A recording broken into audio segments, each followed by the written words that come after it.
Naweza sema nimerudi shule. Nafanya Bachelor of Business Information Technology Mount Kenya University. Hiyo kasa ilikuwa tuna. Ni vitu ilikuwa tuna, sasa tumepata. Tumeshukuru sana sisi. 743 million. It is an amount that should be able to change our lives. Na hii serikali imeweka hiyo pesa na imepeana hiyo pesa. Sasa what we need to do is to evaluate wale ambao wamepewa pesa. Nataka nene angalia what have they done with that money. Because it must change your life. I have given a directive that it must be on items that are beneficial to blue economy. And the minister and the ministry is going to work with county governments to make sure that that money is not wasted, it is not spent on unnecessary expenditure, it is not spent on seminars or buying vehicles or unnecessary buildings. It's going to benefit the items that will grow our blue economy and that will benefit the millions of people in our BMUs.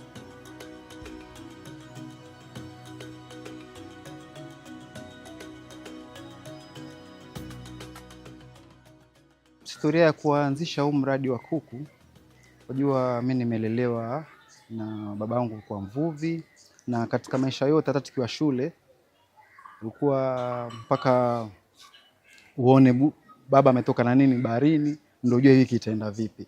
So bahari na changamoto ambako kuna muda ufika ikawa kuna upepo kusi ile. Sasa ikifika ile wa baharini hakuna kitu. So kuna 2018 tuliona jamaa wa kufuga kuku hawa, tukafikiria tukasema hata tujaribu kulingana na muda ile. So nilikuwa kwa na mwenzangu, tulikuwa wawili. Kuna bro nyumba yake alibadilisha mabati. So ile mabati yalivyoangushwa pale, tukamwambia asiauze. Ndio tukachukua tukajenga banda letu la kwanza. Ile side ya kule kuna ile banda ile ambayo tunasema na hold lot 3. So tulijenga ikani banda ya hold kuku 100. Muda ya kwanza 2018 mpaka kama 2020 2021 hivyo. Tulikuwa ni hapo kuku 100, kuku 200.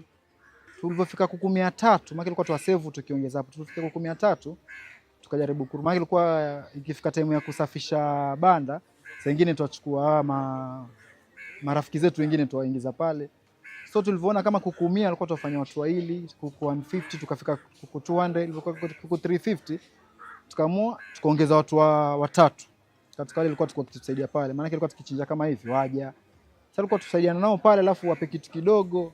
Tukaonelea kwa nini tusiweke hapa tuingie full ambako toka tusaidiana kazi zote. So tukaeka pale. I think ni 2021 tulisikia hiyo, ndio tukaanza kusikia hii ya Kensfield kwamba watu hizo grant nini. So tulijaribu hivyo alafu ndo tuseme kama bahati nzuri tulipigwa simu tukaambiwa ile ni yetu imekubaliwa kule. Tulikuwa tumeapply kuku 4000 katika ile pale.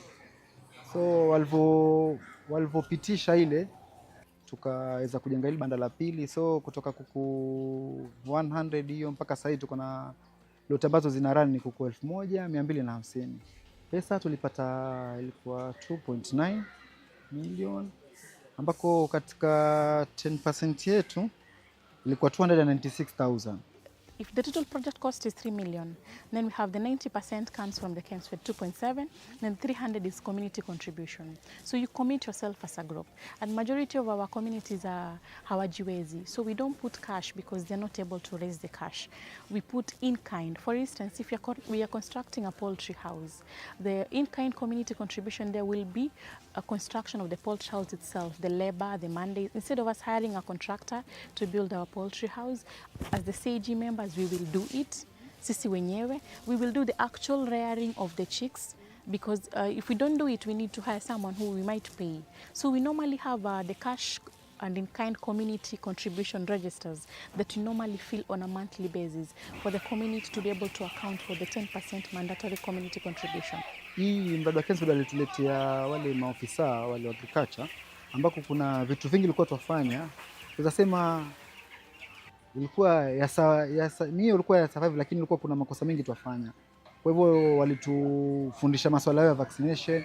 Kuna venye ilikuwa hizi lots zina move. Sisi ilikuwa hizi lots zetu wakiwa wadogo kama tuseme tuvuka ku 350 ilikuwa tuweka 200 na 150 lot mbili, tunaweka mali kwa brooding alafu wana move hivyo. So tulikuwa advice kwamba pale mali wako wabaki pale pale, as in wakianza kuja pale from brooding mpaka wakianza kutoka wakibaki pale pale mpaka ile ukishauza unaosha pale unaweka dawa.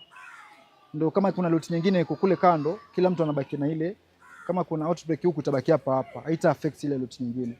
So hizo vitu ambavyo walikuwa hatujui, sababu sisi tulisoma tu local huku. Sisi kuanzia hiyo 2024 March mpaka sasa hii katika kila lot tumeenda lot 5 ambako kila lot moja ni kuku 250. Sasa katika yote ni kuku 5750 kuku ambao tumetumia.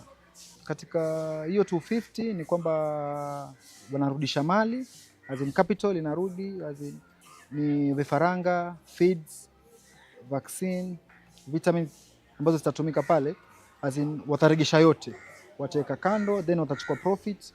Katika profit watatoa 2000 wataweka wataregesha kwa chama, alafu hiyo profit wanatumia wao.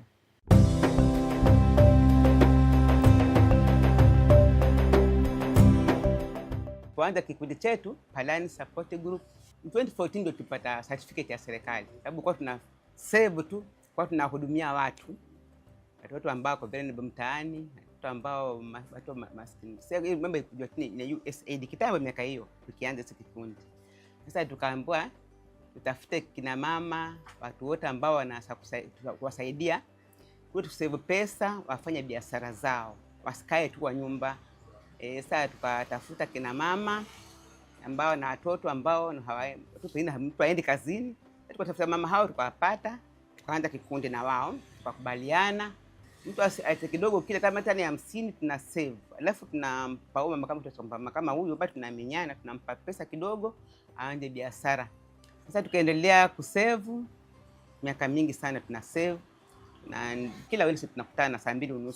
Sasa ilipokuja hii sasa mradi sasa ikija hii mradi ya mambo ya chemistry decide kuingia, kuna mradi imekuja kama kwa kujiunga na wao watatuinua kibiashara. Sisi tulienda mara moja, sasa tukuchelewa. Tuliendelea tuenda hapo kwa uwanja pale Kadongo, kwa tunafundishwa wangu hapo. Tukaendelea kufundishwa kwa muda mwingi, tunafundishwa vile tutatumia pesa, sasa vile tutafanya biashara, tafauli kibiashara. Tunafundishwa mambo hayo yote, tumefundishwa vile tutafanya biashara zetu. Tukamaliza, ikafika mwisho wa mafundisho, tukaandika proposal, tukafanya kila kitu ambacho itakana ifanyike tulifanya.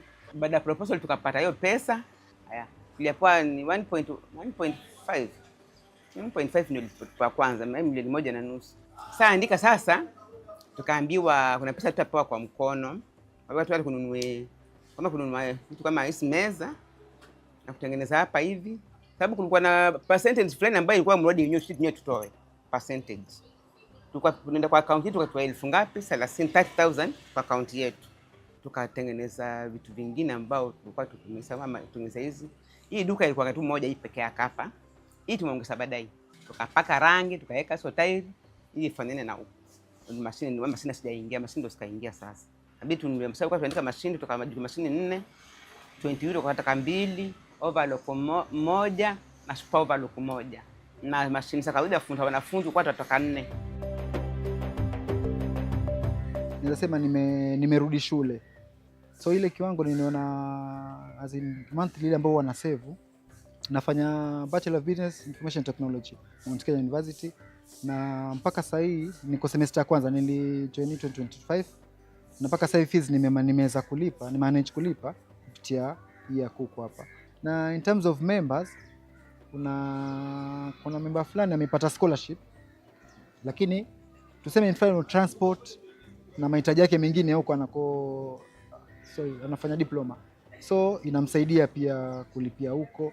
Na kuna members wengine walikuwa wao tuseme in terms of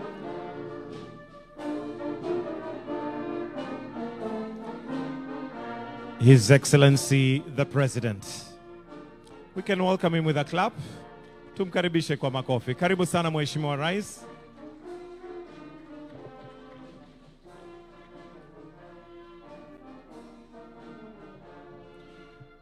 I'll request you all remain standing as we will start with two anthems, starting with the Kenyan national anthem, followed by the East African anthem.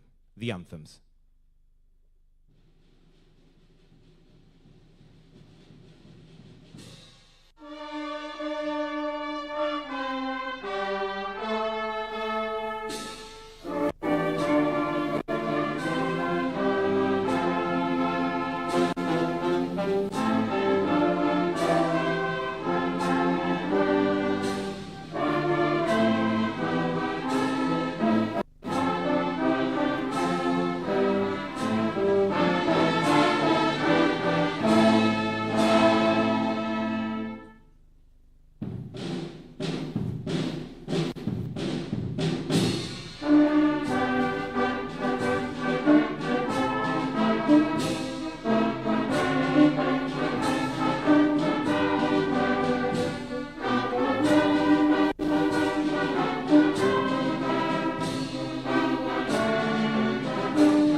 With your permission, Your Excellency, I request that we may now take our seats.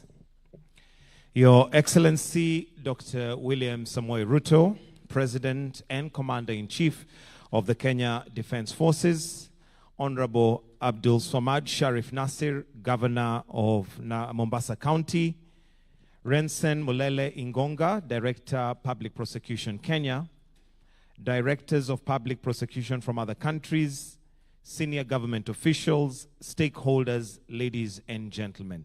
Your Excellency, sir, with your permission to start us off, allow me to invite the Director, Public Prosecution Kenya, Rensen Mulele Ingonga, to just give us an overview and also to guide us with the program. Let's give him a clap as he's now coming on stage. Karibu sana. Welcome, sir.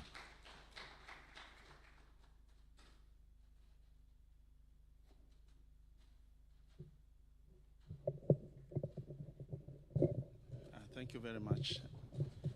Your Excellency, the President of the Republic of Kenya, His Excellency Dr. Samoei Ruto, Governor of Mombasa, my colleagues, DPPs, and distinguished guests, ladies and gentlemen, good morning. Yeah, it's my singular pleasure to welcome you all to this closing ceremony of the heads of prosecuting agencies in the Commonwealth. This is a biannual conference that comes rotationally and after, of course, an election of the hosting country. This time round, we are privileged. Kenya, we are privileged to be allowed to host this conference at from our last meeting that was held in Montreal, Canada. The theme of the conference this year was countering or building partnership through international cooperation in the fight against money laundering, terrorism financing, and trans-organized crimes. As we are all aware, trans-organized crimes are crimes that cut across boundaries. That's global boundaries. And the only effective way for us to fight those crimes is for us to build partnerships and collaboration. That is the reason to why we decided that the theme of this conference, we build around that. We have been here for this is the third day of this conference, and we have had an engaging exercise, sharing experiences, sharing future plans for us to be able to fight trans-organized crimes. Before I make my remarks, I'll invite two of my colleagues who will briefly highlight on what we've done and the way forward. I'll start with the prosecutor from Australia, that's Raleen, to come and give very brief remarks before we proceed. Valerie?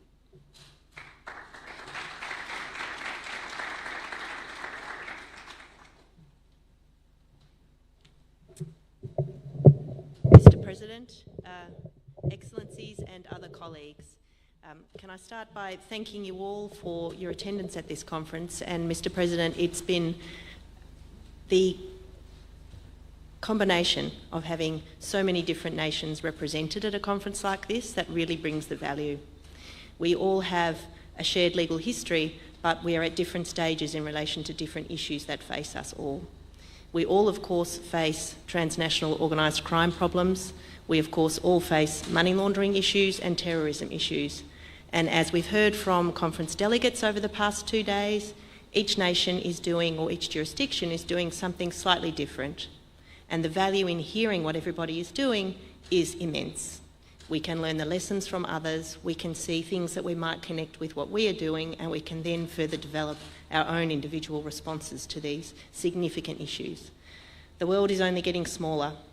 The internet has meant that boundaries are not respected by anybody who seeks to make money or cause issues across the country, across the world indeed. And so, for me, coming from such a long way away, it's really been amazing to connect with colleagues from the Commonwealth family across the globe and to hear and learn about what others are doing and hopefully share some of the experiences from Australia for everyone.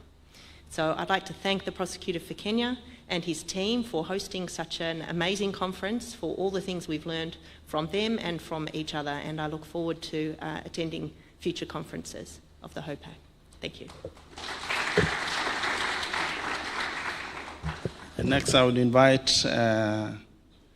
Stephen Parkinson, the Director of Public Prosecutions, England and Wales.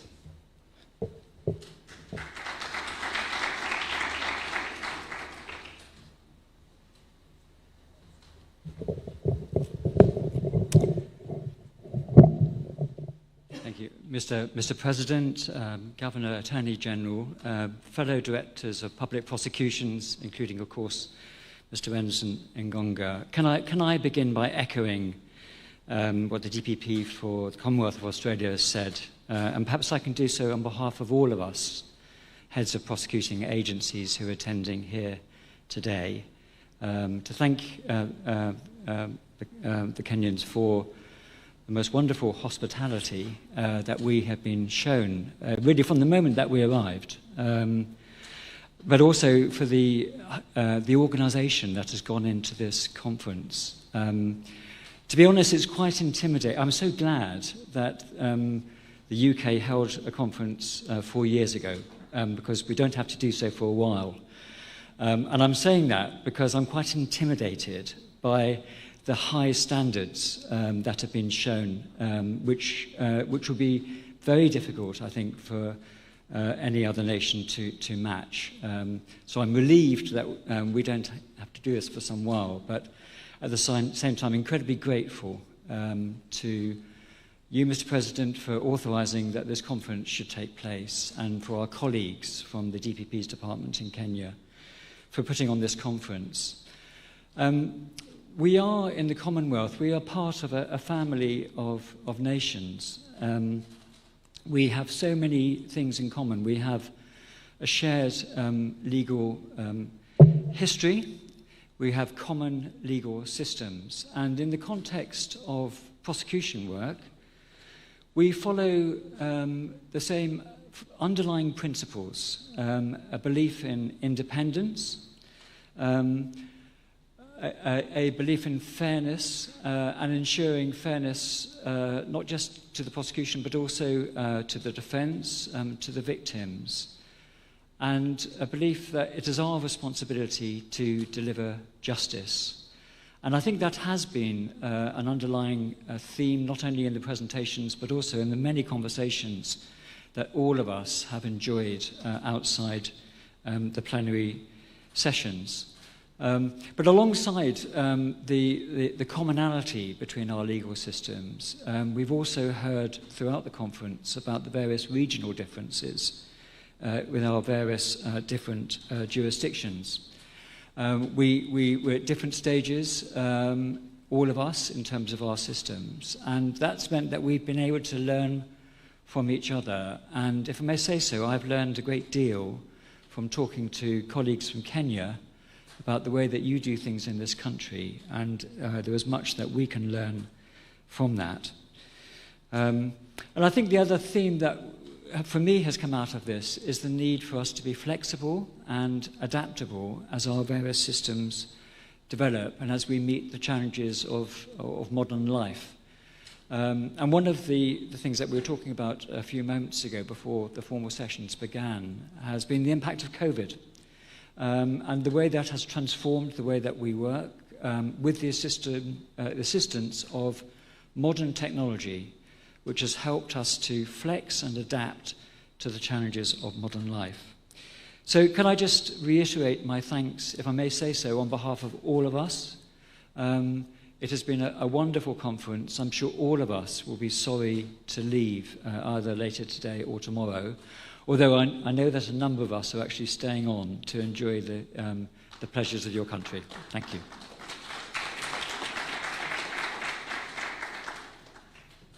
Yeah, thank you very much, Stephen. Your Excellency, the President of the Republic of Kenya, Commander-in-Chief of the Defense Forces, Dr. William Samoei Ruto, Governor of Mombasa, His Excellency Abdulswamad Sharif, heads of prosecuting agencies, distinguished guests, ladies and gentlemen. As we conclude this significant event, I'm honored to deliver these final remarks on behalf of our delegation. To begin with, I extend my deepest gratitude to His Excellency the President for agreeing to officially close this conference. Secondly, our gracious sponsors, SECFIN Africa and the Kenyan government for making this meeting possible. I would like to thank my colleagues for their meticulous organization, which has ensured a truly productive and enriching experience for everyone, and to all distinguished participants for their insightful and thoughtful contributions. Your dedication to strengthening international cooperation is commendable. I also express my sincere gratitude to all our distinguished speakers for their invaluable insights and expertise, as well as diverse perspectives which have enriched our understanding of the challenges ahead and the opportunities for action in the sphere of combating transorganized crimes. Our theme of this conference, Building Partnership Through International Cooperation in the Fight Against Money Laundering, Terrorism Financing, and Transorganized Crimes, is not merely a topic of discussion. It is the very bedrock upon which the future of global justice must be built. We stand at a critical juncture, facing adversaries who operate without borders, constantly adapting their methods and leveraging the complexity of our interconnected world to their illicit advantage. In addition, we have engaged in profound and insightful discussions, delved into the intricate web linkages between money laundering and terrorism financing, and terrorism together with transorganized crimes. We have acknowledged that no single jurisdiction, however robust its legal framework or sophisticated its intelligence, can effectively combat these threats alone. Our collective strength lies in our ability to forge robust, agile, and enduring partnerships. To meet this ever-evolving landscape, we have to adjust and develop mechanisms to prevent the rapid increase of growth of transnational organized crimes. The discussions we have had have reaffirmed a fundamental truth: preventing transnational organized crimes is not only a security imperative, but also a moral, social, and developing necessity. Addressing this evolving and complex threat requires an approach rooted in the human dignity, inclusivity, and sustainable peace. We leave this conference with several critical takeaways. First, shared understanding. We have deepened our collective understanding of the evolving methodologies employed by criminal networks, from the exploitation of digital currencies to the sophisticated layering of illicit funds across multiple jurisdictions. This shared intelligence is invaluable.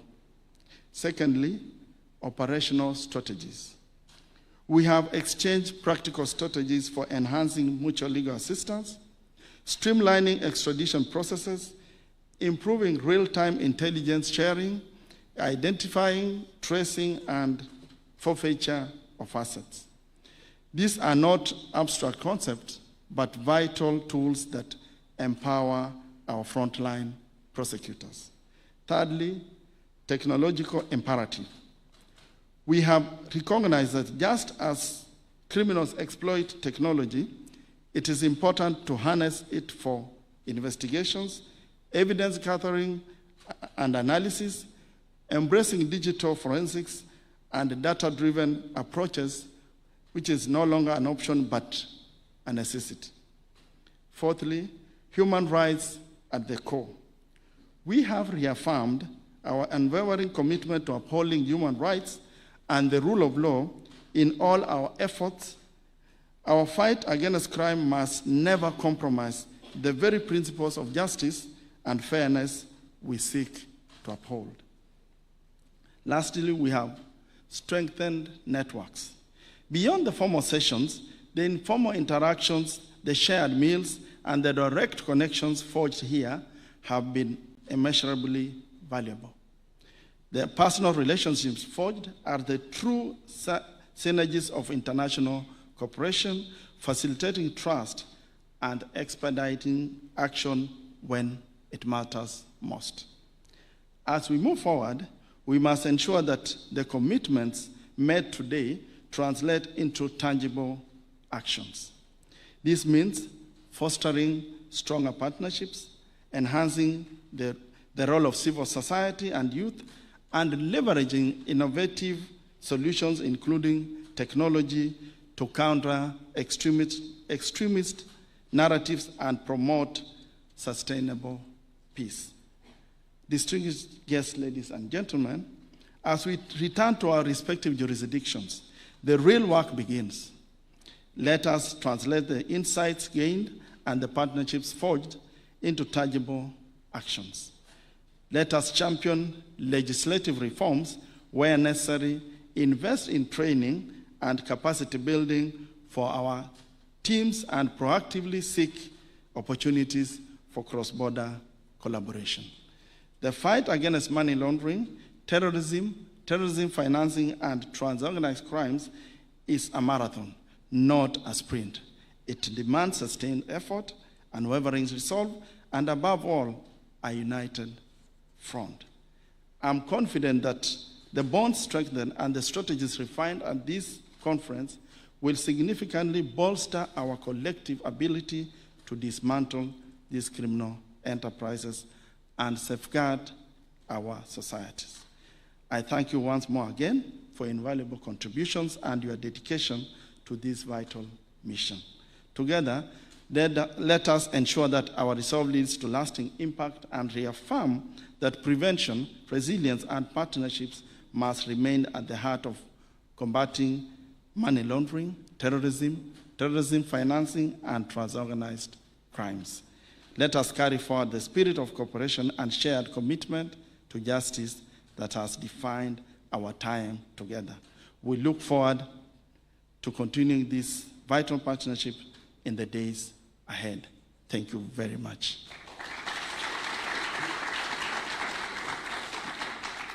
At this juncture, I invite the Governor of Mombasa, His Excellency Abdul Samad, to address us.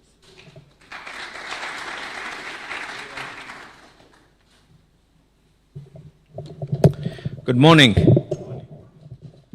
Excellency, I was a bit worried. The voices were out. Then I remembered everyone here is a prosecutor and probably me and you are the only, I don't know whether we should call ourselves politicians. It's not a very, first of all, I want on the onset, on behalf of the people of Mombasa, to say thank you, Asante, for choosing Mombasa as your preferred destination for your conference. It truly means a lot to us. We do not take it lightly at all. Secondly, I think that is a testament that we are a county that is growing. You will realize that there's a lot of construction ongoing, and a testament of what you should be able to see the next conference that you're going to be able to come to: smoother roads, smoother networks, and growth in general. Now, Your Excellency, you know, when we were walking in, and I was telling him, I was telling the President, it's not every day that you get to speak to the heads of public prosecution for the whole Commonwealth. And I was trying to figure out, then it dawned on me, the county courts have a prosecutor, and that prosecutor actually falls under the office of the DPP in Kenya, Renson. He gazettes those particular prosecutors. There's a certain piece of legislation, Your Excellency, you are aware, and you've told me not to go that direction, but there's a certain piece of legislation that we hope to enact, a county piece of legislation. And this legislation, now more than ever, would be the right time for us to be able to put it into place. We want to put a legislation to ensure that when you come to Mombasa, you finish all your money here. And chances of you spending your per diem and your allowances back in your home country are not a very ideal thing. I'm hoping, Your Excellency, that this year's theme is building partnerships through international cooperation in the fight against money laundering, terrorism, terrorism financing, and transnational organized crime. The next one that we hope will still be in Mombasa, we need to have a shorter part of it. And I wanted it to be called Building Partnership through International Cooperation on the Fight Against Not Spending Your Money in Mombasa. It's simple, shorter. And you know, the logo of the DPP has something that actually goes hand in hand with what it is that I'm saying. It says mashtaka yenye haki na usawa. Translated into English means prosecution that has justice and fairness. And no fair way, and there'll be no justice to the fact that you come and enjoy Mombasa, and we say a big thank you, but there'll be no fairness if you don't finish your money here. So with those very many words, I want to say once again thank you. Asanteni kwa kuja Mombasa. Your Excellency, mambo yetu ya Kenya tutazungumza kwa mhadhara mwingine. Kwa leo tuwakaribishe wageni. Thank you very much and be blessed. Asanteni sana.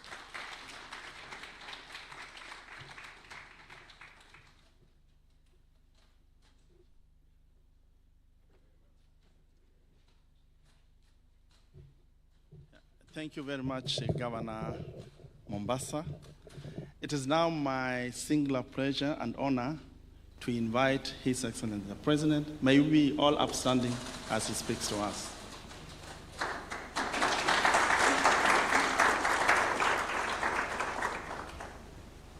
Thank you very much, Renson. Thank you very much. Ladies and gentlemen, let's take our seats.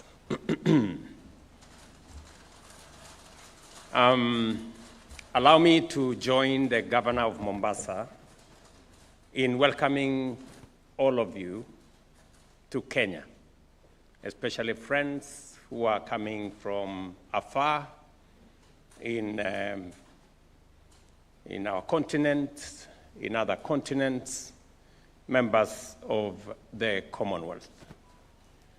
And as I welcome you to Kenya, on behalf of the government and people of Kenya, I am sure that Renson and his team have provided every assistance to ensure that this conference goes in accordance with the plan, and that each and every one of you have enjoyed the moments to share their experiences.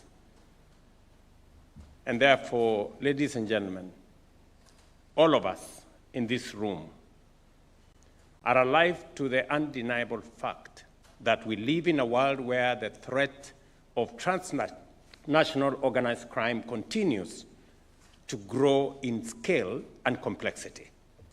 Crimes such as money laundering, terrorism, and terrorism financing, including human trafficking, pose serious and escalating risks to our countries, our regions, and to the global community. The perpetrators of these crimes operate under borders, across borders, moving people, goods, and illicit money through shadowy networks, whether by smuggling narcotics between nations or trafficking vulnerable individuals across continents and laundering dirty money through intricate offshore systems. We therefore need greater vigilance, more robust partnerships, and integrated international responses to identify, investigate, and prosecute those behind these crimes.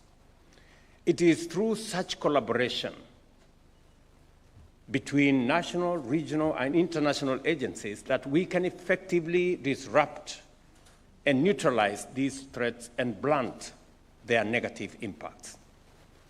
To underscore the gravity of this challenge, allow me to briefly reflect on Kenya's experience in this space. Terrorism, one of the most dangerous forms of transnational organized crime, continues to pose a persistent and evolving threat to our nation and region.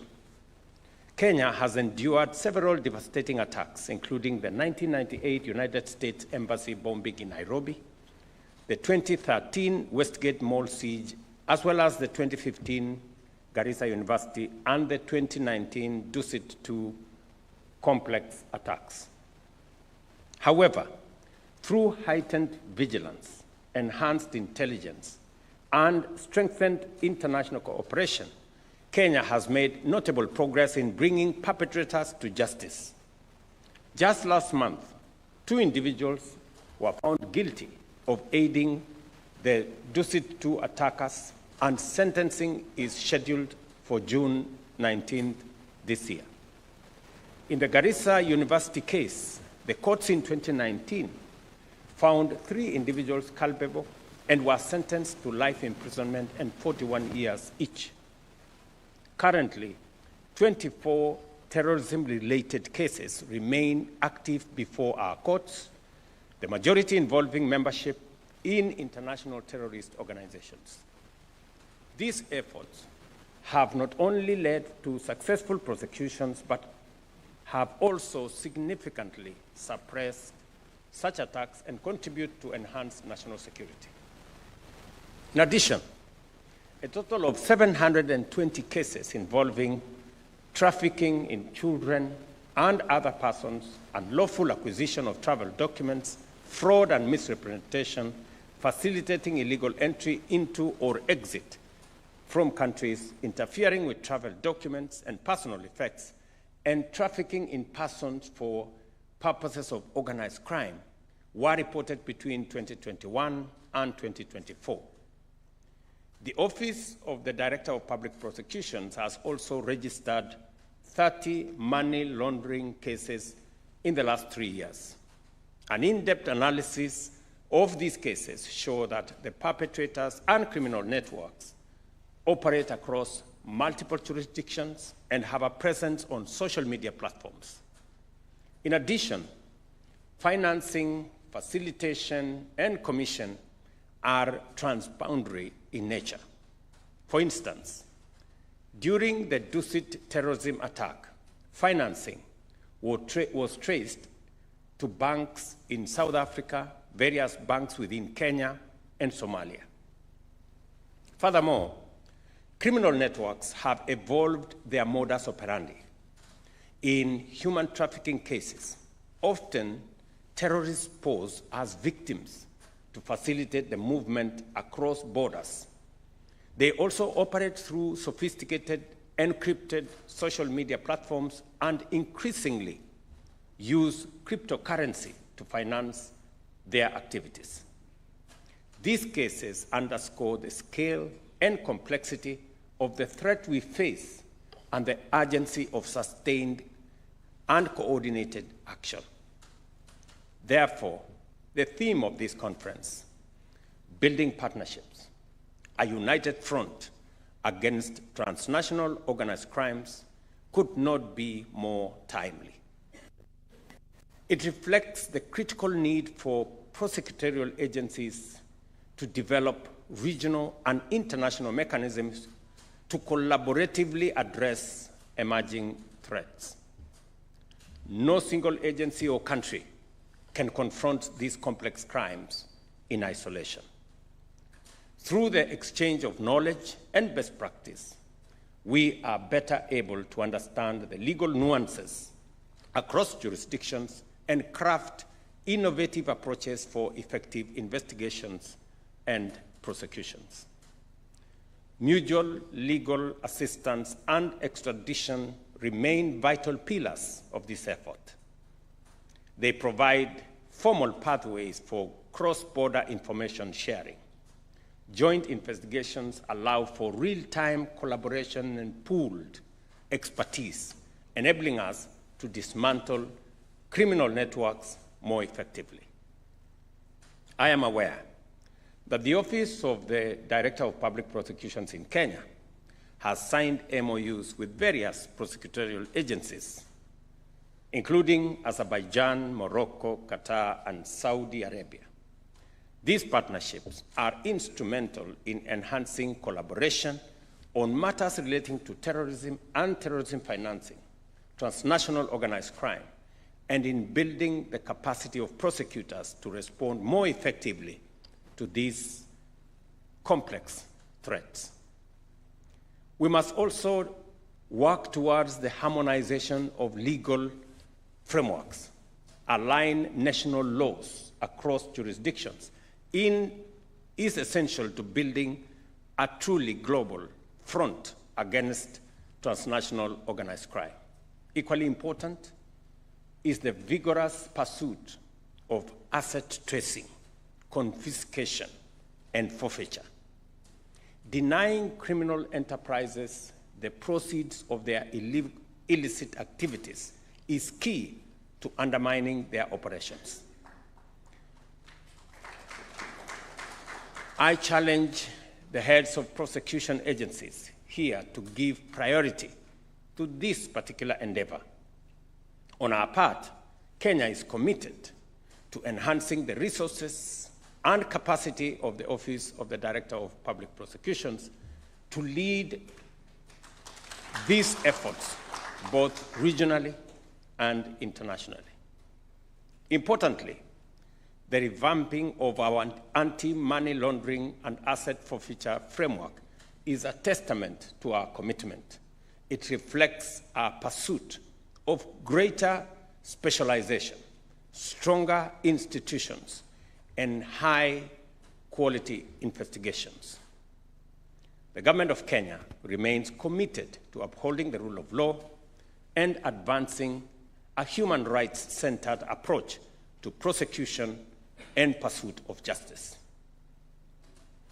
Ladies and gentlemen, this conference has offered a valuable platform to share experiences, learn from one another, and explore innovative solutions to the emerging threats facing our countries.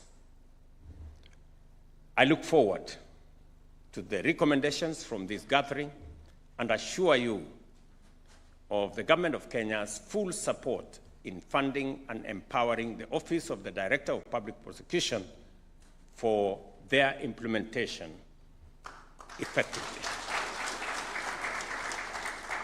And allow me to say one more thing. In the conversations I had earlier with friends and colleagues, the place of technology in supporting governance in general, criminal justice and prosecutions in particular, cannot be gainsaid.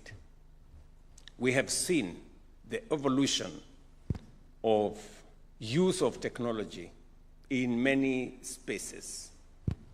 At the moment in Kenya, we are using technology to collect our taxes. We are using technology to deploy support for farmers in our input program. We're using technology on our universal health coverage plan. We're using technology in many aspects. And we have seen the robust use of technology in the criminal justice system, in matters relating to scheduling of cases, hearing of some cases. And therefore, I want to encourage prosecutors, the directors of public prosecution in our Commonwealth, to leverage on technology and to see how we can better use technology, especially when we are tackling crimes that go beyond physical borders. Some of those crimes are committed with the support of technology. And it therefore makes sense for us to leverage on technology to deal with the challenges that today face our nations. And therefore, as we look at the future, where is the place of technology? As technology is abused by criminals and people engaging in crime, how do we better use technology to enhance the efficiency and the efficacy of what we are doing in matters prosecution and ensuring that there is the rule of law? As you are aware, the era of artificial intelligence is here with us. And it comes both as a threat, but much more importantly, as an asset for us to use to be able to better manage global governance.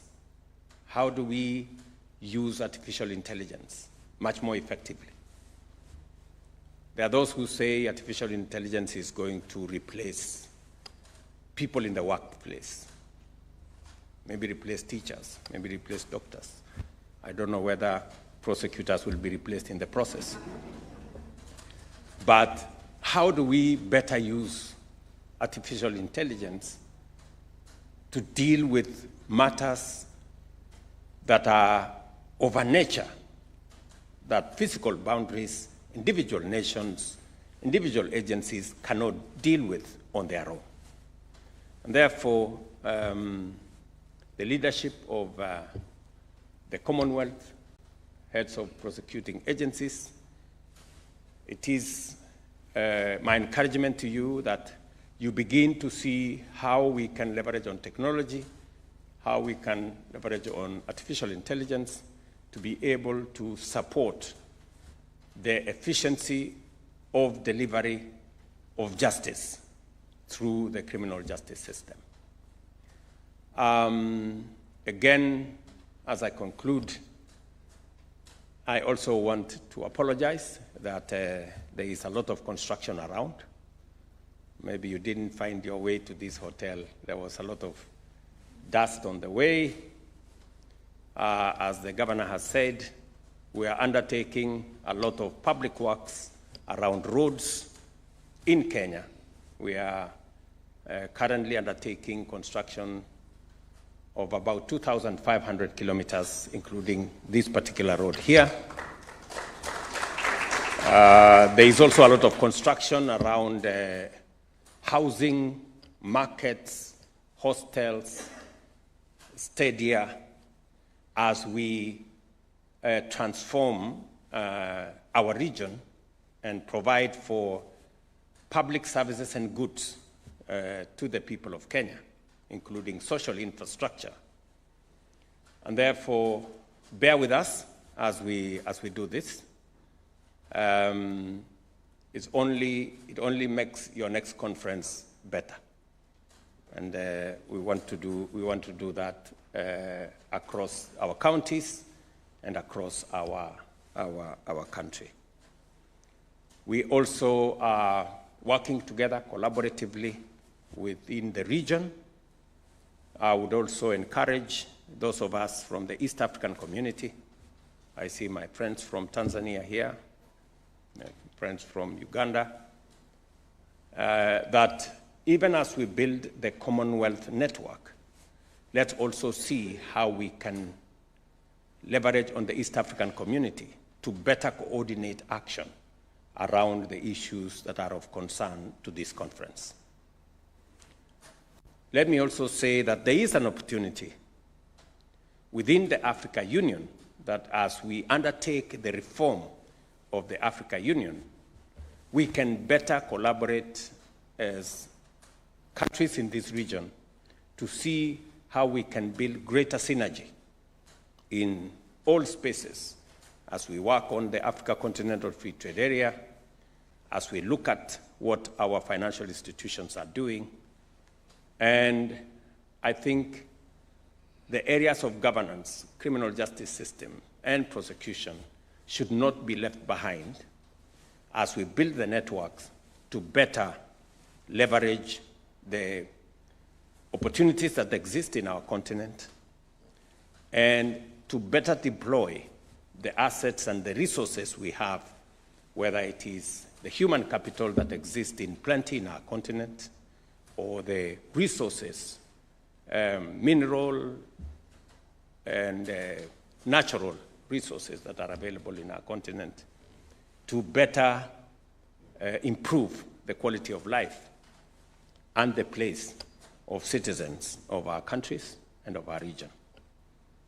Ladies and gentlemen, it is now my pleasure to declare the 23rd Commonwealth Heads of Prosecuting Agencies Conference closed. Thank you very much. I wish you the very best. Thank you. Another hearty clap for his...